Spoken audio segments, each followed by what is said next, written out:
আসানসোল পৌর নিগমের 34তম board meeting অনুষ্ঠিত হলো আসানসোল নবনির্মিত কল্যাণেশ্বরী অতিথি নিবাসে।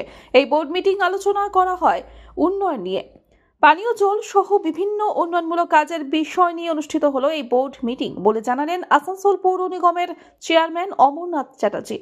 এই বোর্ড মিটিংয়ে উপস্থিত ছিলেন কাউন্সিলর সহ মেয়র পরিষদের সদস্য, ডেপুটি মেয়র ওয়াসিমুল হক সহ আরো অনেকে।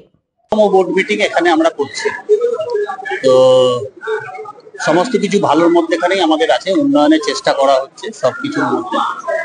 তো বিভিন্ন ইস্যু আছে, জলের ইস্যু আছে, আমাদের সঙ্গে মাইথনের সঙ্গে আমাদের রাজ্য সরকারের যে একটা বিভেদ চলছে জল ছাড়া এবং জল অতিরিক্ত ছেড়ে দেওয়া, এই নিয়ে যাতে পানীয় জলের সমস্যাটা না হয় সেটা আমরা অনুরোধ করবো আপনাদের মাধ্যমে ডিবিসি কর্তৃপক্ষকে, যাতে শহরবাসী জলটা পায়।